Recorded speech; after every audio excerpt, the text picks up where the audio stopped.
It's time for World Politics. We'll see who else pops in. Right now, it's me and one of the founders of the network, Kim Calhoun. But one of the first things I was going to mention is that, of course, the whole migrant conversation is coming up again. And the New York City mayor, Eric Adams, has issued a new requirement for a charter bus carrying asylum seekers from Texas. I know that Kim sometimes has family members in Texas and all along those lines. But the New York City mayor, Eric Adams has issued an executive order effective immediately for private buses carrying asylum seekers into New York City from Texas. The executive order will require those charter buses to provide information about the people they are transporting and to give 32 hours notice before arriving in the city. So I guess they just can't pop in willy-nilly and all along those lines. At least that's what the conversation seems to be right now, because charter buses will now be required to drop off asylum seekers in the city only between 8:30 a.m. until 12 p.m.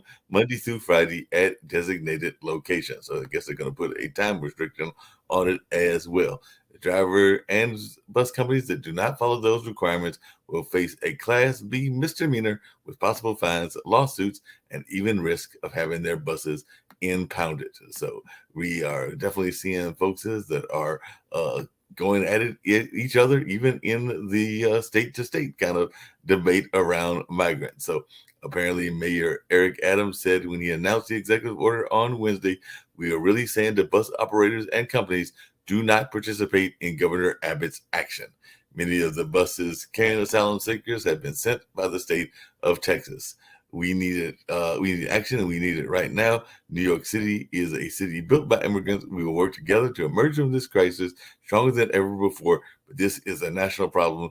This has only been exacerbated by Governor Abbott's cruel and inhumane policies, is what Adam says, and all along those lines. And in a statement, there had to be a counter from Texas Governor Abbott and everything, but in a statement, the spokesman for Texas Governor Greg Abbott responded in part, until President Biden steps up and does his job to secure the border, Texas will continue busing migrants to sanctuary cities. So Adams said more than 7,000 asylum seekers have gone through New York's intake system in just the last 2 weeks. Advocate says it makes sense that the city wants to put more order in place when it comes to their arrival. At a minimum, it can receive the bus in a way that people can quickly be moved from the bus they've been on for a couple of days to a city office where they can be assessed, according to Josh Goldstein, staff attorney with the Legal Aid Society, and all in that space. So I've got Steve Rao with me. I've got Rick Rosner. And of course, I've got the founder of the network as well. So, Rick, what are you thinking? Eric Adams has got this whole thing going on where he's going to say that the migrant buses just can't come willy-nilly into the city. They've got to wait, I think he said 36 hours before they can, so he can have advance notice in order to know what to do with the migrants if they're coming from Texas. And I think there might how is he gonna stop them from doing that? Well, he signed an executive order, so I guess they've got to provide information about the people they are transporting and give 32 hours notice. And it sounds like that he might be going after the drivers and the bus companies if they don't abide to his executive order. But that would just be being a guess in that situation, as I am not a lawyer, don't even play one on TV. Have they separated from the country? Who? New York?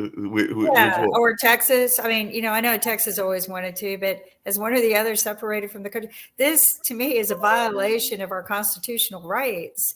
I mean, who the hell is he? Excuse me, but who the hell is somebody to say a bus can't come in with asylum seekers? The mayor needs to go get a reality check.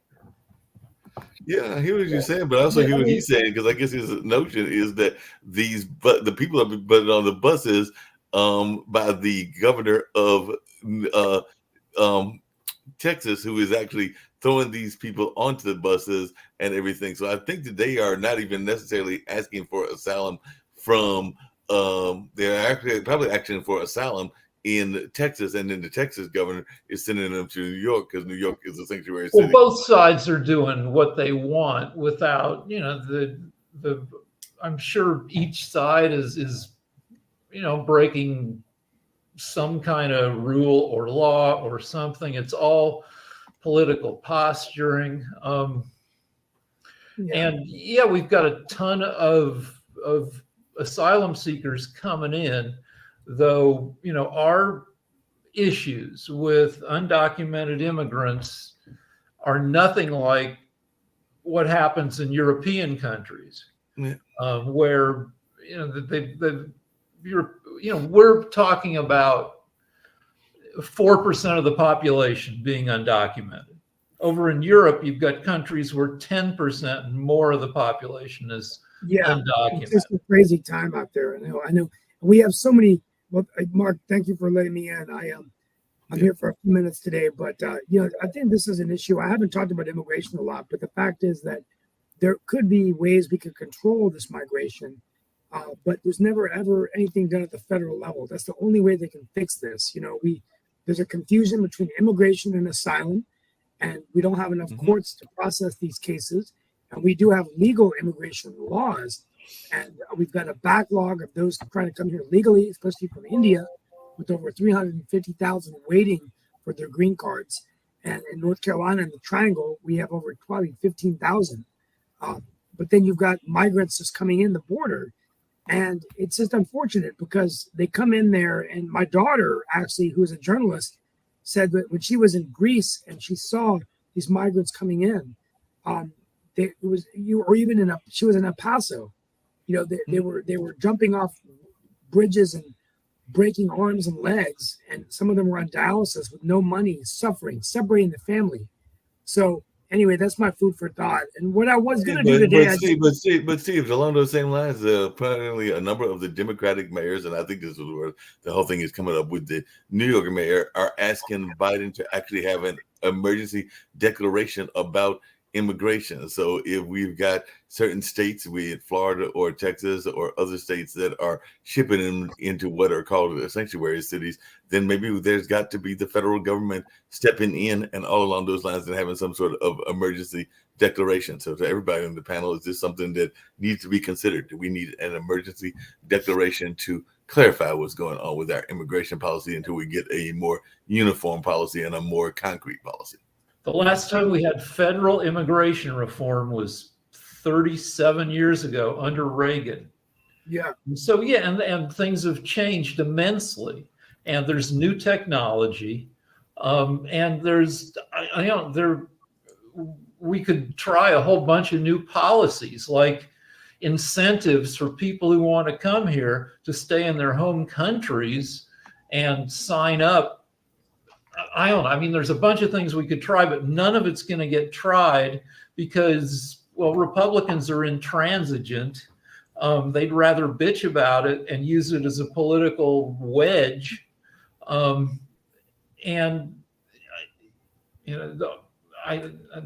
all I've got. Well, I want to point out something. A lot of these migrants or people coming over here, they're willing to work and work hard and put in a lot of sweat that a lot of people in our country are not willing to do anymore. And I just listened to the Federal Reserve end of year report. They had a couple of meetings in December, and I tried to catch as many as I could. But I just finished listening to the last one, and one of the things mentioned is we have more jobs available than we do people to fulfill the jobs. Mm-hmm. So fill the jobs. You know what?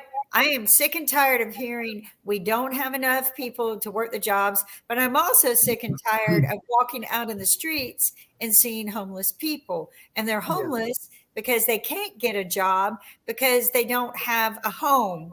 Okay, that cycle is probably one of the. But Kim, I don't know if you watched the Kwanzaa panel that I was part of, but one of the speakers that was on that panel that I moderated actually brought up what you just said, which is that a number of people that are, unsheltered or that don't have a home are actually working, and sometimes they might even be working at Duke and some other affluent places where they are making less than affordable wages, so therefore Well, they might not be able to afford the house that they need and all in that space. So there's some people that are even here in North Carolina that are not living in great housing or even any housing in some cases, but they might literally be working at some of our major academic institutions because they might be getting paid less than $20 an hour for some of these jobs.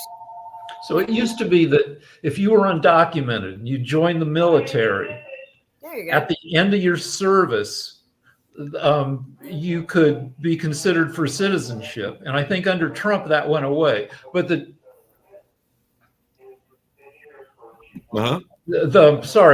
phone's going off. I didn't. The only immigration reform that the Republicans are going to approve is punitive measures. So in things that, stuff that sounds harsh. But there might be room even under that, like the stay in Mexico until your number's called policy. Republicans like that. And if the Democrats could figure out a way for that to work, that could be one aspect of federal immigration reform. That stuff that looks punitive enough against immigrants to satisfy the Republicans, but it is actually feasible and not as cruel as, like family separation. Yeah, that could be interesting. We can get to that as well. Hey, Sasha is going to bring up an issue that you might be interested in as well, since we're talking world politics. And apparently there is an article that I read recently that said that Vladimir Putin is betting the farm on a Donald Trump presidential win. So apparently that is what some people are saying, including this expert that I'm getting ready to quote. So, he is the front runner for the Republican nomination. Incumbent Joe Biden is set to lead the Democrats, making next year a repeat of the 2020 election, and Putin himself is set to run in the March 2024, likely against token opposition. And like I said, this one expert is claiming that Putin and Russia have a lot to gain from a Trump win. So John Lau, an associate fellow of the Russia and Eurasian program at Chatham House, told the Mirror that Putin is betting the farm on a return of Trump. Even if Trump delivered little for Russia in the first term, heaven knows what they discussed when they met in Helsinki. There's a good chance if Trump comes to power, he will do something radical in terms of foreign policy. And who knows, maybe he'll just show that he is a friend of Mr. Putin and all along that line. He added this could bring more into question the U.S. commitment to NATO, for example. Putin is playing a big game on a global scale, and Trump has made it clear he says NATO as a drain on U.S. resources and could pull the U.S. out of the defense pact. So what are your thoughts? Is Mr. Putin, while he's in the middle of his own battles and everything, silently rooting for a Trump victory because Mr. Trump could be a very major ally of his in the White House, even in the war against Ukraine, no matter what he might be saying and everything? Unlike old MacDonald, Mr. Putin has lost his farm. He cannot bet his farm simply because he doesn't have it anymore. He is responsible for killing his own 330,000 people that make him not just war criminals, make him an evil of all times, comparable only to Hitler and, I don't know, Stalin. Stalin killed 30, 40 million of his own people. Stalin had more time. Stalin was operating since 1917 until he died in 1953. Look at how many years he was, and he was quite successful. Yeah, he was killing a lot of people. If Putin would have lived in his time and he had so much time on his hands, sure, he would probably be somewhere around. But it's different times, of course. In Stalin's time, it was political killings inflicted on people who wouldn't support socialism or communism full-heartedly, and they were just killed, or they got into Gulag for 15 years, and once they left Gulag 15 years later, and they were nothing, they would leave after Gulag maybe another 2-3 years, and they would die anyway. So this is incredible situation. Yeah, okay. But Sasha, along those same lines and everything, I got a question that Rick has brought up a couple times. I'm definitely interested to hear about this concept. Before I get to that concept and everything, Ukrainian President Vladimir Zelensky has issued an urgent appeal for continued military aid from the U.S. as he arrived in Washington. And definitely there is an aid package worth $60 million that is currently stalled in Congress and apparently is facing opposition from the Republicans. So that's where I think some people are wondering about where Mr. Trump's allegiance will be should he come into office and everything. So are we going to get this money, and is the money going to come and everything? Because there is a number of folks that are seeing this money being stalled in Congress, and apparently it's the Republicans that are stalling it this time around. So Biden just authorized $250 million, which is not that much, to go to Ukraine, and that's the last money that can be authorized without the Republicans going along with it. But in practical terms, what does Putin, supporting Trump mean? It means that over the next 11 months, we're going to get bombarded with a ton of propaganda via social media because it's really cheap to do. And Russia has done it before each of our previous 2 presidential elections. It doesn't take $1 billion. It takes a few tens of millions of dollars. They've got this, I talk about that, they've got this building in St. Petersburg that's just full of jackasses like myself who just come up with dumb, angry tweets all day, and they flood Twitter, which got rid of its security. Elon Musk got rid of all the people who might filter out the garbage, and they send it out and masquerade it as not coming from Russia. And it's all to confuse and piss off Americans leading up to the election. There is a lot of lost identities. A lot of American people are not aware that Russians already stole their identity, whether it's Mr. Smith or Mr. Lamparello. I think, well, Mark, I want to wish companies already did that 25 years ago. Yeah, I gave up worrying about my identity. The thing you need to do is just stay on top of watching your bank account, watching your credit worthiness. But all of that stuff was sold away. I mean, heck, when you go get a refi on your mortgage, they sell your name, the credit people, Experian and all them. And, by the time you're done, you're getting 100 stupid phone calls a day because they sold your name to everyone. So they destroy your credit if you clean your credit up and all this other stuff. So there is no security. Just letting you guys know. Hackers don't need your bank account at all. All they need your name and email. They don't need anything. Or maybe Facebook or Twitter if you have one or so on. They need very little in order to approach you with almost credible information and messages and so on. I got in a Twitter fight with some woman with a very American name, let's say Mary Jacobson. Mm-hmm. And I started to believe, based on some of the stuff that she said, that she wasn't real. So then I started clicking around. I searched for her on Google, and then I found a bunch. Then I went to Facebook, and I found 7 accounts for somebody with this very American name that were in Russia. That's just. Well, I want to wish everyone a happy New Year. I've got to run, but I think my take on the Ukraine is that I think that it's not going well for Ukraine now as well as it was a few months ago. Russia's made an increase in the defense. I think aid is important if they're going to successfully win the war. But Putin is obviously waiting until Trump is elected, if he is elected, and then, of course, negotiate some kind of deal with him. The other thing I was going to talk about today, before I close out, I just was going to say some things that happened this year. Sorry, Sasha, because I've got to run, but I'll go ahead and make your point. I've got to go.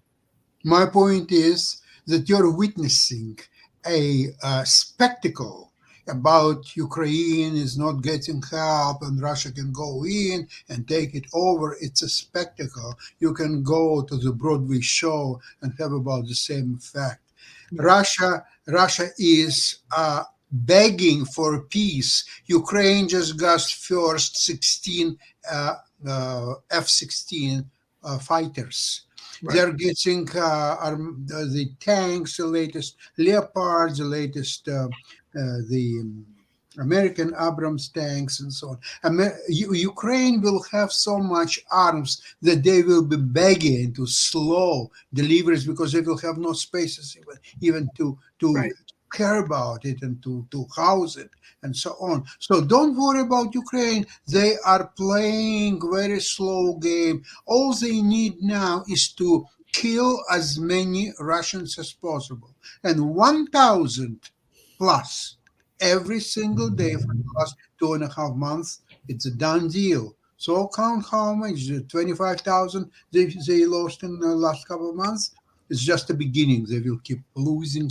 They already lost 330,000. They will lose twice as Yeah. much in next The only year. thing I was going to end with before we go to Rick, because I've got to take off, but just a couple things. It's been a tumultuous year globally, politically. I came up with a top 10 list. Some of the things that we could talk about next week, or I'll actually maybe be gone for a few weeks, but would be the global recession it looks like we're headed into. Obviously, the war in Hamas, continued war in Ukraine. There's been some crisis in Sudan. AI, everyone talking about that with the anniversary of ChatGPT. And of course, the relationship between China and the U.S. And let's not forget North Korea now saying they're going to up their nuclear weapons. So lots of disruption in the world. And, of course, with Hezbollah today attacking Israel. So it's going to be a very turbulent year. And all of this going on while less than 1 year from now, we'll know who the next president of the United States is, whether it'll be whoever.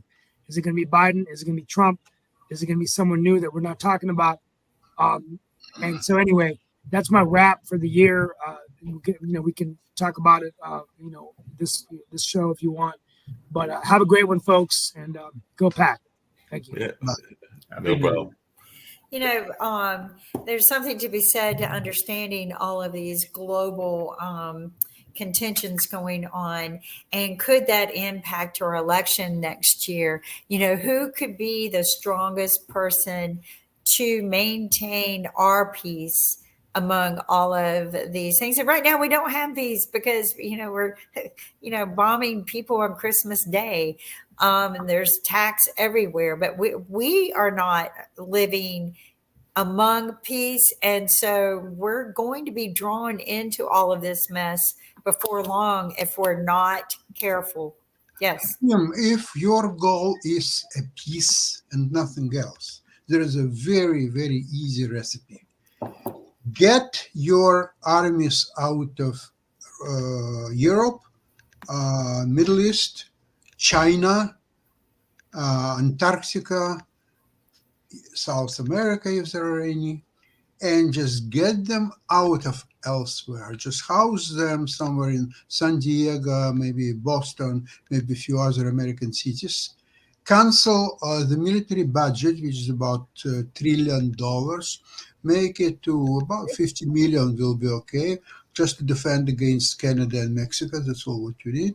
And you will have a peace. Not a long one, but say for 10, 15 years, you will have a peace. I guarantee that.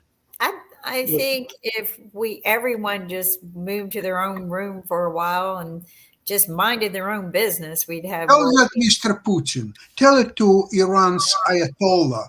Tell that idiots who are trying to figure out unrest around the world. It doesn't matter whether it's the Far East, whether it's Ukraine or Asia or Latin America. It doesn't matter. All Putin wants to destabilize the Western world. And if Hamas is there, if they can do a little bit here and there before they will be all dead, that's great. So they already stabilized peace in the Middle East for last 2.5 months. 3 months will be very soon. That's a great thing. Okay, who is next? Iran. Well, you know what?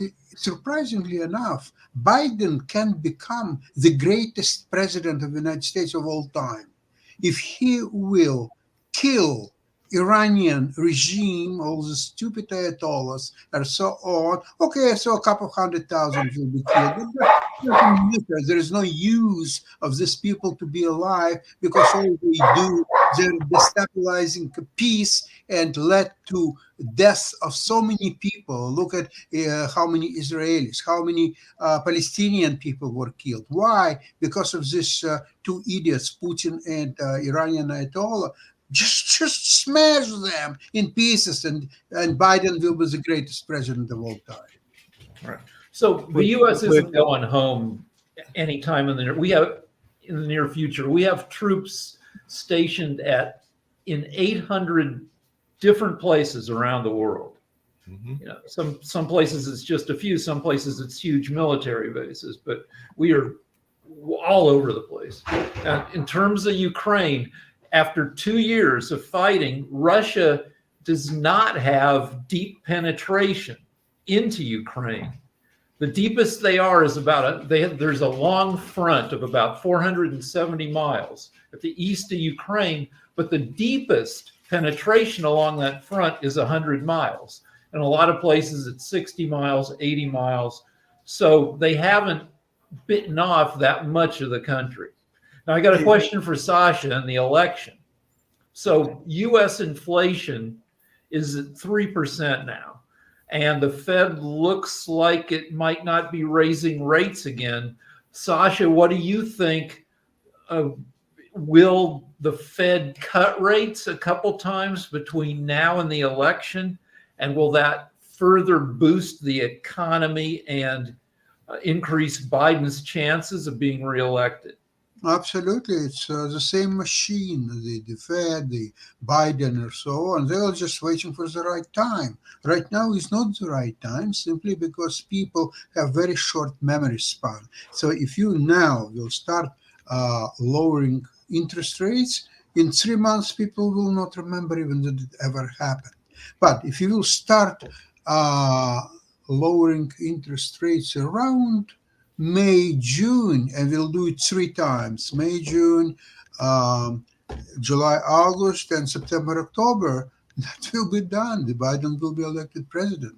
It doesn't matter. But along those same lines, and this is actually kind of a similar conversation to what Rick just alluded to and everything. You know, there was this major regulation that was introduced in 23, because most of us, whether you live in an apartment or you live in a house, have appliances. And Biden had this appliance regulation that he put out there that gave various regulatory attacks on appliances such as the gas stove, the dishwasher, the air conditioner, the washing machine, and the furnaces. And a lot of people, including those Republican lawmakers, are taking steps in a challenge against such regulation. So they are saying that already dishwashers are over-regulated appliances, and now they've been subjected to tighter regulations under the Biden administration. So when it comes down to that economy, isn't this going to be an issue that the Republicans might win points on, because a lot of people are going to be trying to figure out, you know. It could be, Mark, but they will lose many more points on abortion issue.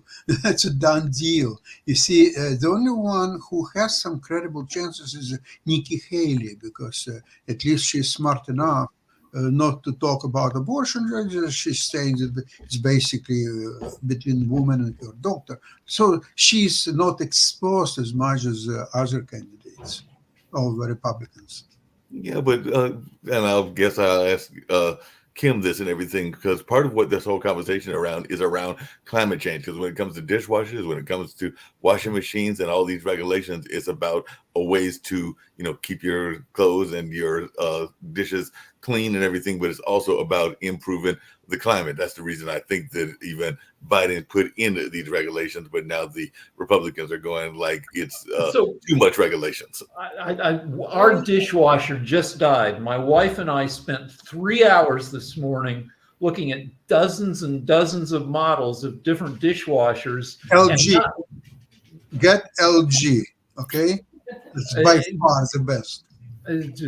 Too late. I mean, LG, we have a home warranty, and the home warranty didn't even offer us LG. So we're going with GE. The reviews aren't great, but there's only the two of us, so we figure, you know, we're not going to, you know, destroy it too fast with our little loads.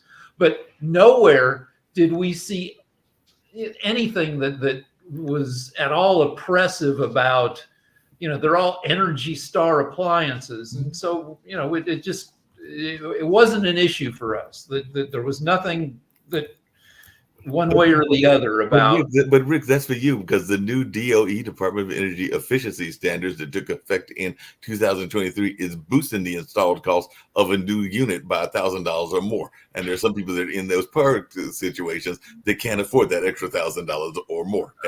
We shopped around. We saw installation for $200. Okay. There you go.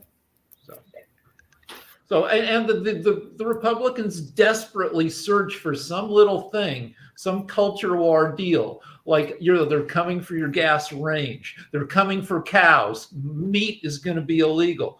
And, most of that stuff does not, capture the attention of America. But speaking of capturing the attention of America, there is a notion that you brought up, and actually Sasha has brought it up a couple of times as well. But, you study world politics, and this is a world politics show and everything. There is usually two philosophies that exist. It is usually socialism / communism, or Marxism, whatever you want to call it, and capitalism. But you have used a term, which I've heard a lot of people, you made up this term, but it's like a mixture. And then some people would argue that China is a mixture. It isn't a purely socialist country. It is definitely not capitalist, but it has some capitalist aspects. And some people would argue that while we advertise ourselves being capitalist, we have some socialist policies and everything. So most countries, I think, are actually a mixture of both of the two main trends and everything. So would you explain this term that you came up with, Rick, because you came up with this new term? Well, I just think that technology will mess with capitalism and communism, because is it really communism if robots can make stuff that people need for pretty much nothing? Then is giving people the necessities of life, which cost nothing, is that really communism? Because you're not even giving them anything of value. If robot built clothing, clothing used to cost up to 25, like 100, more than 100 years ago. Clothing and food ate up a quarter of people's income. And with technology, the cost relative to your income of food and clothing has dropped steadily over the past century, and it's going to keep dropping. So what's the big deal about giving people, free basic stuff? And then stuff that's going to get expensive is computation, is information processing. All the stuff that goes into AI and blockchain and crypto takes just a ton of computing, which equals energy, which costs money. So the economy is going to shift and get all weird, and terms like capitalism and communism are going to, be a little bit obsolete. I think that they're already a little bit obsolete, because I think that most of the countries of the world are a mixture of the various policies and everything. Because I think that there is, even in the U.S., there is some programs that are very socialistic and everything. I gotta say that the Heritage Foundation, which is a conservative think tank, puts out an annual list of, it's called, I think, the Economic Freedom Index, which is pretty much capitalist, most capitalist to most communist.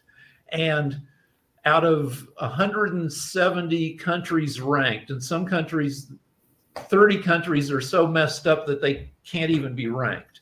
But out of 170 ranked countries, the US is 25th most capitalist, which is the highest rank of any country our size. You have little countries like Singapore, I think, is always in like the top 3. But we're not socialist. We are, pretty strongly capitalist. But to hear Adam say it, isn't Singapore a benevolent dictatorship and everything? I know Adam's not here. Yeah, but it's a dictator. Yeah, sure. They will whip your ass if you get chewing gum on the sidewalk. But they also love it when you are an entrepreneur and make a bunch of money. Who doesn't, right? And There- other countries are the same way. They keep it very clean and they're very strict. And our country always has bad things to say about these countries. Don't go there; they're bad people. And I'm like, you know what? Maybe that country doesn't want us there because we trash places. Look what we've done to space. We trash everything we go to. And maybe there's something to be said about these countries keeping it clean and keeping order. And, that, and I'm not saying I Hey, want Kim, it. I don't Kim, know enough about it, but I don't know enough either. I don't know enough either. But Kim, along those same lines, one of the most notorious countries. I mean, its leader in the past was no doubt notorious, probably as notorious, if not equally notorious as Mr. Putin and everything. But it's my understanding that and I know there's some people on the network that are big on oil and gas, that in the oil and gas industry, Uganda at one time was run by Idi Amin, who was definitely a dictator and a horrible dictator. At that, he killed many people, probably millions, and all along those lines. But Uganda is now seen as a oil and gas pioneer because of what they are doing with their investment in the oil industry and everything in that space. So I don't know that I want to go visit Uganda. I've never been to Uganda. I just got to say that Singapore is like 20 square miles. Right. The U.S. is like, I don't know, 4.5 million, 5 million square miles. It's much easier to keep Singapore clean than it is to keep the U.S. clean. Well, that makes sense. It's easier to monitor. Every state in our country has its own laws, own rules, own BS, own leaders. I mean, we began this show with that, right? That, you've got their own dictatorship in each state now. I mean, it's really kind of stupid. A lot of people don't even know. Like, here's what's really stupid. My niece can, do whatever drugs she does in Oregon or in Virginia, but you can't do that stuff like marijuana here. And then you got Joe Biden who exonerated or whatever it is everyone who's ever been arrested for using marijuana, or as long as you were not driving under the influence of marijuana and killed someone, your record has been wiped clean because of that. But then you've got this state that says you can, this state that says you can't. And it's just stupid.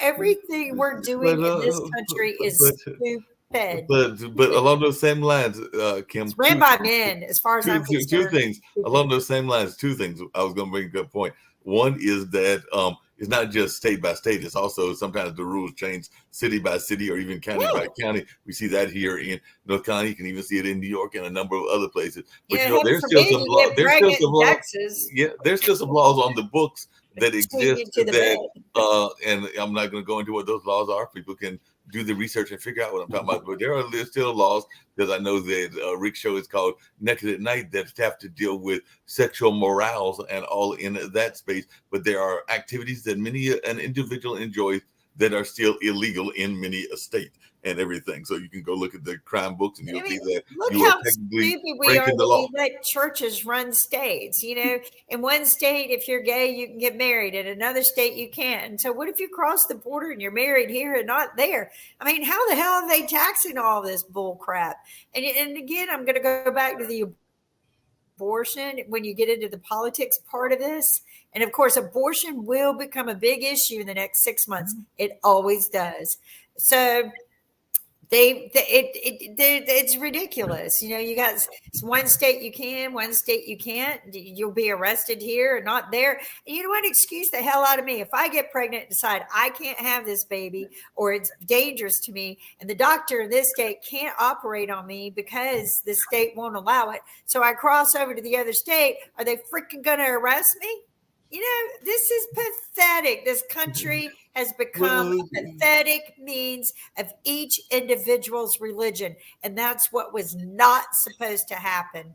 But speaking of, two things. One, the state was always tied to religion, because I think they actually escaped religious persecution when they came over on the Mayflower. Those that were the part of the what we say is Puritan ethics and everything. But I don't know how much of these Puritan ethics actually really exist, even though we claim that we are a Puritan state or have some Puritan ethics in our governing rules and everything. But how much of that is reality and how much of that is fiction. That's They a didn't whole come nother over thing. here for religion freedom. You know that, right? That They was did part not of what come they here did. for that. Some of them came over to escape religious persecution in London. No, they were all heathens over there. They just wanted a place to come. That's what they tell you up here. But when you read the diaries, it's a totally different story. You know, Columbus was telling everyone this is a great place to do slavery. So just bring a couple of guns and you can take over the whole city. My kid just told Sasha has been holding up his Oh hand. yeah, Sasha, I'm Yes, sorry. Sasha. When you see that I'm holding my hand, could you please stop talking all kind of nonsense and just let me say what I have to say? Because you were for about 5, maybe to 7 minutes, you were talking and talking and talking. Can you repeat what you just said in the last 7 minutes? What was about? What was all that about? I It was jumped nothing in but talk about the and fact talk that and talk. This is really, I'm very upset about that, because I thought that this is a quality show about international politics or so on, and you just keep talking all kind of things well, from we are this a little bit talking of about the that. political aspects. Just noise, really. Well, Okay. hold on a second. Now, let me tell you something. I will not allow you to stay and convince the listeners about what you just said about socialism and capitalism, and that they're about the same, and some people are a little bit of this, a little bit of that. You just don't know what you're talking about. Stop talking about something what you don't understand, don't know nothing about. Just stop talking and Sasha, talk about my something minor was else. If you want political to talk, science, so you don't know ask what I know and questions. don't know and Okay. everything. So don't go there, because my minor was Now, political science. okay. I still study political science. I still Thanks. hang out with some Well, why political don't we go scientists. So back don't to go the there. topic we can The discuss? topic is this. If you started to talk about it, I wish you wouldn't. But if you did, if you ever read Das Kapital by Karl Marx, he's talking about the major difference between capitalism, which he knew. He knew capitalism as probably Adam Smith or maybe a few other people so well. He knew everything about capitalism. Now, communism and socialism, he didn't know much about it because they didn't exist at that time. But he had a plan what has to happen for them to exist. So the major difference is who owns the means of production. In socialism and communism, as well, it was practiced in the Soviet Union and China for most of the time. It was that the state had 100% of the means of production. You could not have your private even bakery or private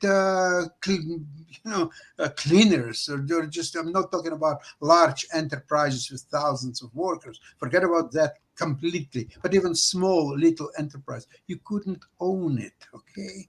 Now this capitalistic system is completely different. You can own large factories, a small bakery, and just any other business. This is the major difference. If the means of production belong to the state, it's a socialist or communism society. Let's talk about socialism, because communism was never, ever built in any single country in the world. So we don't know what it is. We don't know how it would work, because it's in theory. Now, socialism, we do know how it works. At least it was since 1917 until 1991 in Soviet Union.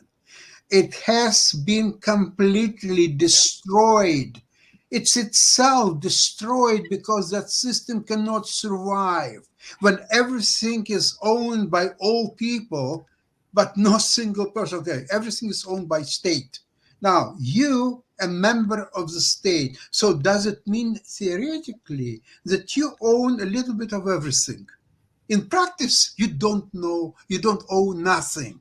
You have no ownership of anything. So this is a system which is dubious, and even in theory, it's very difficult to understand how it works. But You don't own anything. That's Sasha, that was the point I made. Because if you study Cuba and you study China, they have actually opened up more to private business and everything. So the two countries that are seen as the most socialistic or the most communistic have actually opened up their property to private business. There's actually an expansion of the private So, sector okay. in Cuba and everything. Wait a sec. So if socialism or communism, whatever you want to call in Cuba and China, if would work, so why would they open up for private enterprises? Why would they ever done it? That was the point. I just said that those countries saw the benefits of capitalism, just like there are aspects of the socialism government in terms of some of the ways that they treat certain communities that we have done in the indoctrination of some socialistic programs within the capitalistic system. That is what some people would say about the welfare state and other things. So that's what I meant when I said that both of the primary two systems are borrowing from each other, and that is what even economists and others that study this at major universities have said as well. Mark, they're doing that not because they're such a benevolent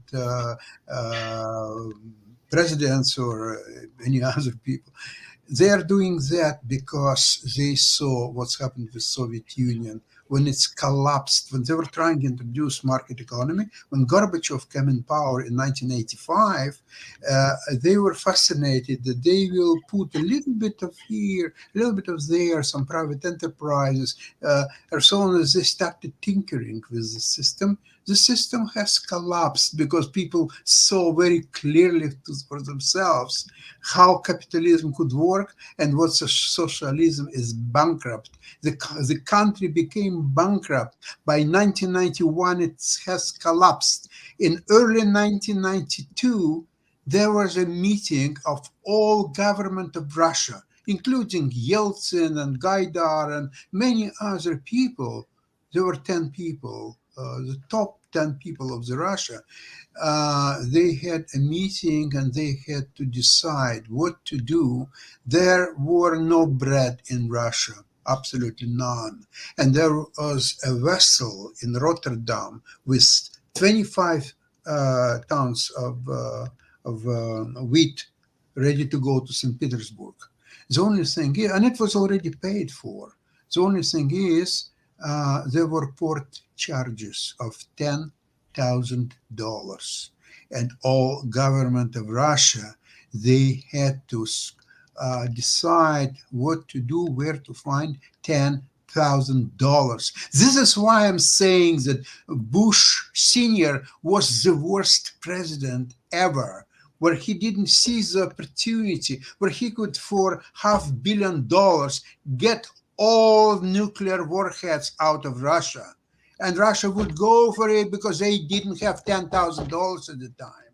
If half billion wouldn't do it, then 1 billion, 2 billions would do it. Yeah, how much All I'm arguing America spent on warheads and all this but Pentagon Sasha, all I'm arguing is that if you look at the various countries of the world, all 200 or whatever that they are, most of them are very much a mixed system. I think even Israel is a mixed system as well. And that was the point that I was making, is that the world is going toward more mixed government, where they are borrowing policies from both of the primary systems. Now, you're saying that capitalism is the primary system that is the most successful. I will not argue with that, against that, but I'm just saying that if you want to look at monarchies, if you want to look at socialism, if you want to look at capitalism, if you want to look at oligarchs, if you want to look at anarchy, or if you even want to look at tyranny, a lot of the governments are not one system or another. They are oftentimes mixed government. That is why mixed government is a very popular term around the world. And who is so successful with a mixed government? Can you tell me? Even the United States is a mixed government.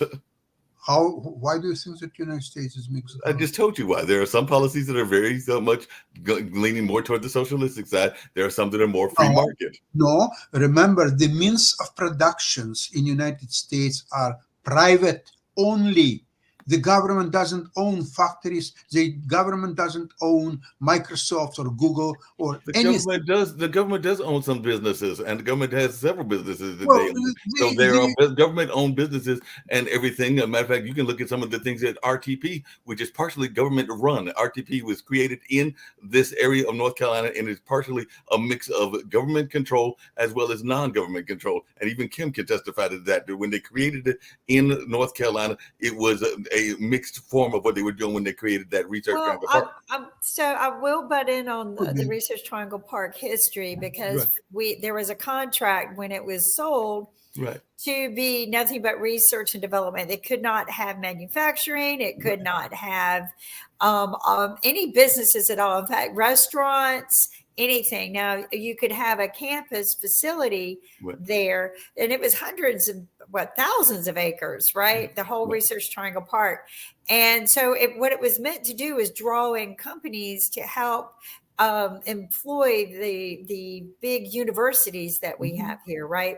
So And for the 100 universities are years, though, the sometimes not government contract as well. said absolutely nothing else. I mean, the only thing that really existed there was a shopping center that was probably there first, maybe, and a Hardee's. I don't know if you remember that, and the Governor's Inn. The Governor's Inn was there before. It was an inn.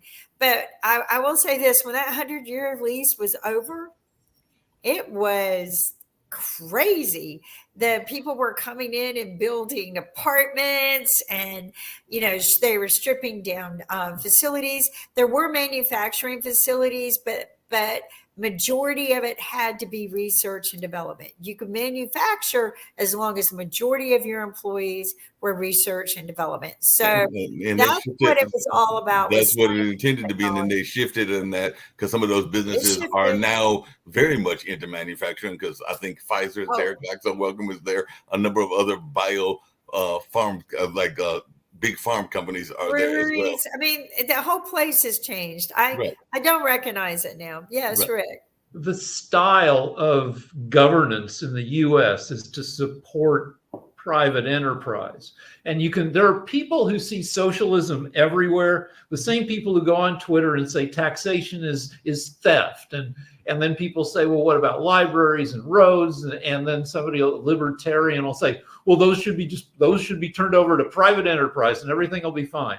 But like stuff like that, roads, libraries, every country has that stuff, and having them doesn't make that country socialist. Well, even the universities are oftentimes controlled by government entities. I mean, we have here in North Carolina a group of those that are state run, and then there are some that are private run, and there are a mixture, because NC State is part of the UNC system, even though they're arch rivals, but Duke is separately run. It's a private institution, but definitely right. But nobody's going woo woo, yay!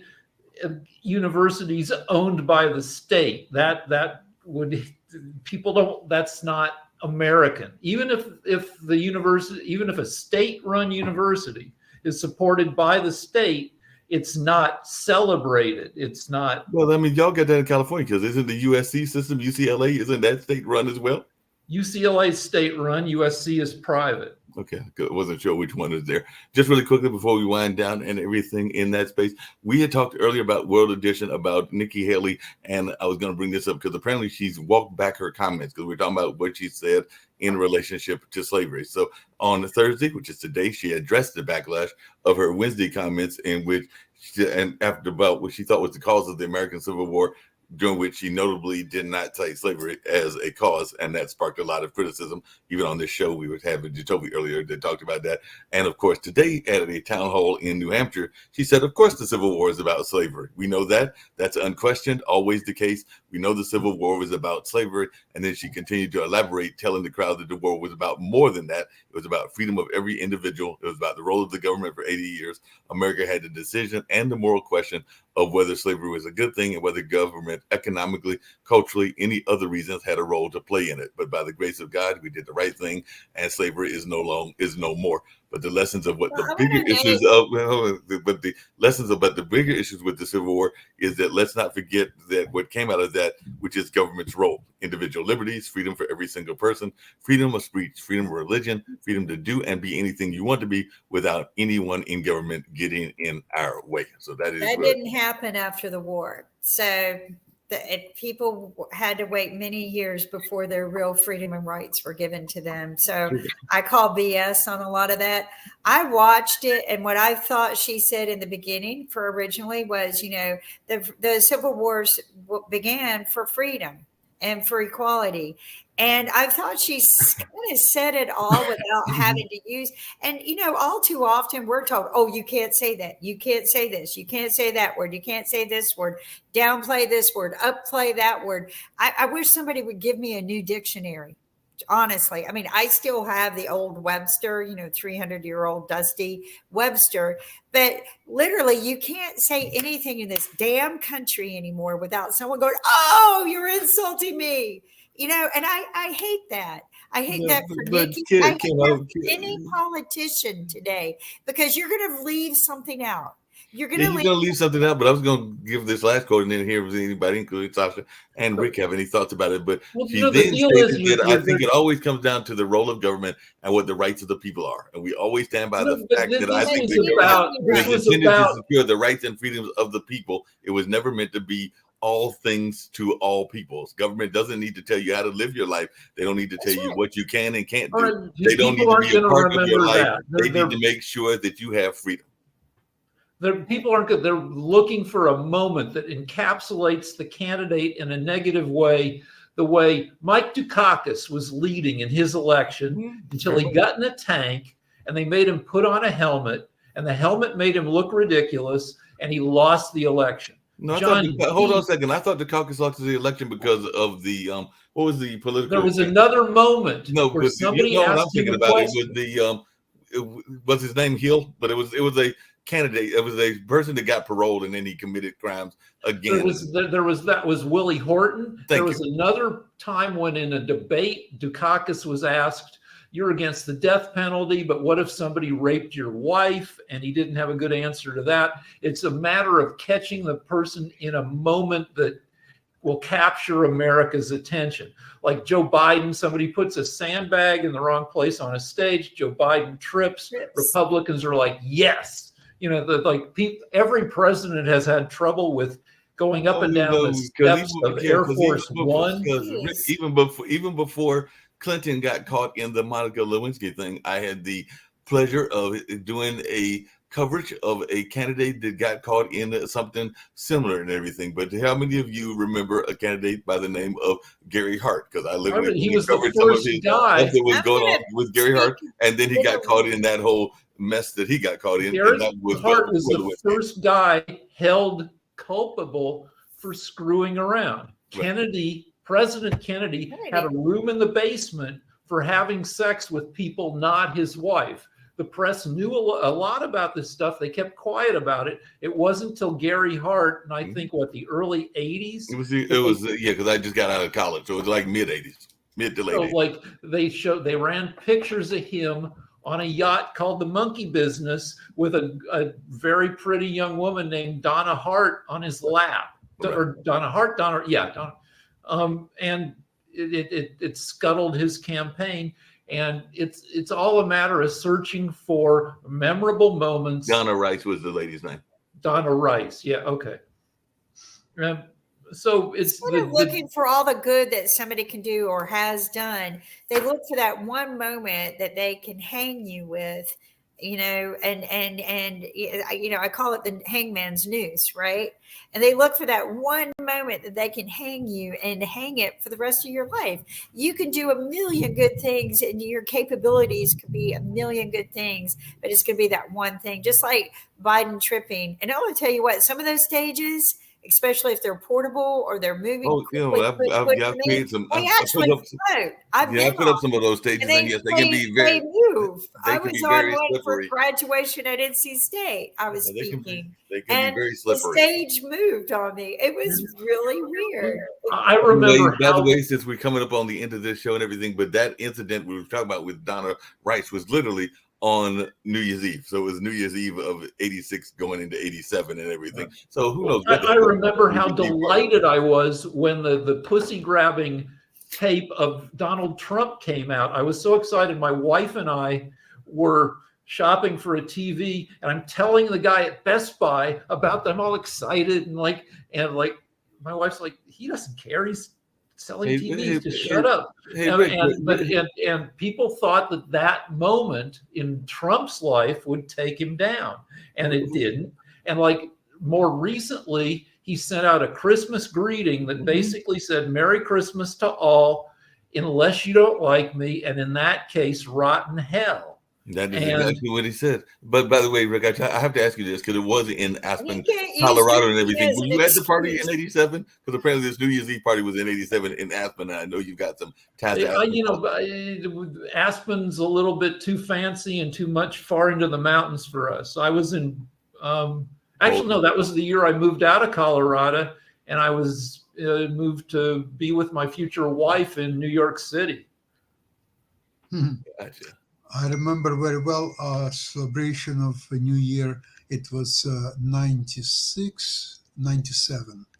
And our friends stayed, we have friends in Los Angeles, so they stayed in some kind of chateau around Lake Como. So, Como, no, forget about Lake, what is there in near Los, not too far from Los Angeles, between Los Angeles and San Francisco.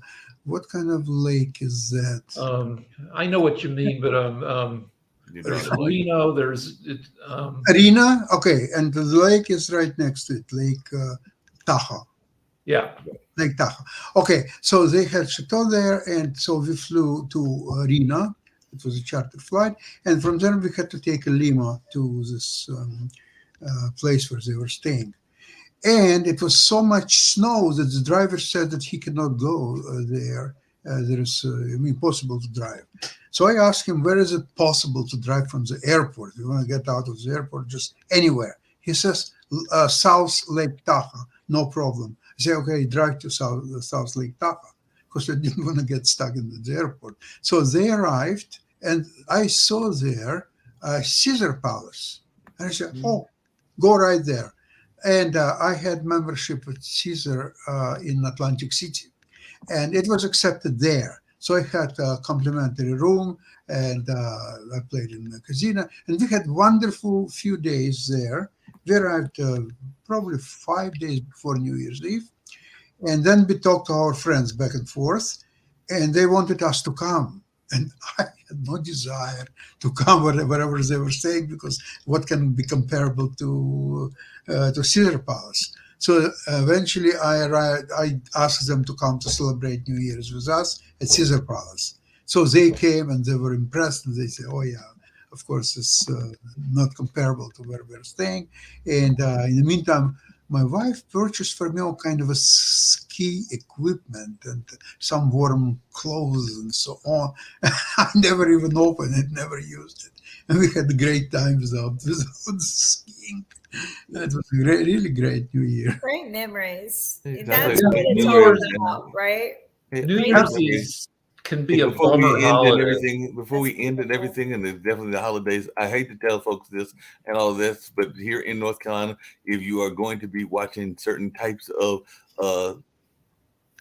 productions and television and film, you're going to have your access cut off on January 1st. Because if you are a fan of Pornhub, you apparently here in North Carolina, there's going to be blocked access to North Carolina users, because they're going to have a state law that's going to take effect, because it's going to require the site to verify users' ages. How you're going to verify the user's age online is beyond me and everything, but apparently this is another wonderful policy that North Carolina is about to implement starting January 1st. So What are they that doing just- again?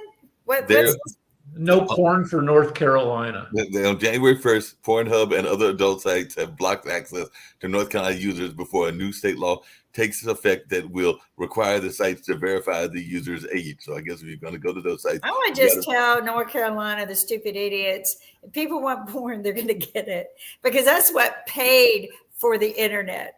Okay, wake up, people. It paid for the internet. I am not for it. It's not something I am interested in watching and filling my brain with, but it paid for the internet, gaming and porn. I have taught people this for 50 years, it seems like. Get a reality check. You're not going to stop it. In fact, you're going to have more people using it on their phone, because just this is what they put out. This is actually almost hilarious. So but they put out a notice Governors. on, because I'm reading it on the North Carolina government. They said, Dear users, as you may know, your elected officials in North Carolina are requiring us to verify your age before allowing you access to our website. While safety and compliance are at the forefront of our mission, giving your ID card every time you want to visit an adult platform is not the most effective solution for protecting our users, and in fact will put children and your privacy at risk. In addition, mandating age verification without proper enforcement gives platforms the opportunity to choose whether or not to comply. As we've seen in other states, this just drives traffic to sites with far fewer safety measures in place. Very few sites are able to compare to the robust, truest trust and safety measures we currently have in place. So to protect children and user safety, any legislation must be enforced against all platforms offering adult content. But apparently they put out a letter and they published it in the local Herald Sun that says, hey, wait a minute, this is what we are going to tell folks and everything. So they are trying to counter the measure with a little bit of PR of their own. But yes, what's going to affect January 1st. So every time you enter the site, you have to produce ID. Like, Apparently that's what they're saying. Let's see if I spend 15 minutes and I'm going for a 15 minutes break. Coming back, I have to register again. How does it work? Apparently you got to do it every time. That's crazy. I agree with you. What if I will use somebody else's ID, for example? I mean, yeah, but how are they going to cover the IDs? That's a good point. You wait till your parents fall asleep. You go in their wallet. I'm just saying, unless they're looking at you on a video camera, they have no idea. No idea. You're right, Rick. This is what I'm telling people. If kids want to do it, they're going to do it. If you get a reality check, and you know what, worry about something that's more important in our damn lives and country. We got a bunch of homeless people out there. You're more worried about porn. I have an issue with that. I really do. And so what? So kids watch it and get over it. There are worse things they could be doing with their lives, like doing drugs and shooting up heroin. There are so many worse things in life. I'm not for it, but get the drugs off the street. Okay, now what you're doing is you're pushing them out into the street to do this crap. So no, there's a flip side. Hold on a second. There's a flip side. There's a flip side of this as well, because there is a very popular chicken franchise that for a long time has not been open on Sundays because they are very religious in orientation and everything. But apparently several New York state lawmakers want to require restaurants at rest stops along the state's 500-mile thoroughway to stay open 7 days a week to serve drivers, including Chick-fil-A, which famously closes on Sunday. So they're trying to put a bill to force Chick-fil-A to be open on Sunday, even though, as I recall, the owners of Chick-fil-A are very religious, and that's part of the reason them. And I think that's it's one of the burger joints. Yeah, they don't hire gay people either, so I don't eat at Chick-fil-A. So I banned Chick-fil-A the minute they started banning gay people and saying bad things about gay people, because I don't want to eat in an establishment that probably a lot of human lives supported for many years, and then all of a sudden they turn against people. But also, Popeyes is better chicken. Yep. I agree with Popeyes and Bojangles. Yep, I mean, and Bojangles, which isn't. We don't have I would love to try Bojangles. We just don't have any Bojangles. When you come to North Carolina, you know what's so funny? Bojangles is so good. When my son moved to New York, whenever I had to fly up there to visit him, I had to bring a bag of Bojangles through the airport. And the guard there at the checkout, he goes, "Oh no, man, we got to confiscate this." Oh. I go, "Oh no, you don't." No, he was joking. Well, by the way, Lindsey Graham has called this bill about forcing Chick-fil-A to be open. He's calling it insanity, but there's some other things that they do that are insanity as well. But yeah, he's calling it insanity. So Lindsey Graham is going out. Well, I think we're at the top of the hour at the end of the year, and I look forward to talking to everyone in 2024, and maybe we'll have some positive things to move forward with instead of all of this negative. But until then, everyone, enjoy what you're doing. Don't forget to go shop on our store at podtv.tv. We also have books that are going there, and don't forget to watch some of our investment shows. and the And updates the on the Ukraine, war Russia, China with show. Ukraine and Russia. We've got so many great, informational news stories that come out every day. So please, tune in to us, support us. We are building and growing, and I'm just so proud of everyone at Pod TV. And we're going to be coming out with even better content next year. So thank you for watching us, and we look forward to everyone in 2024. Have a blessed day. Bye bye, everybody. Bye.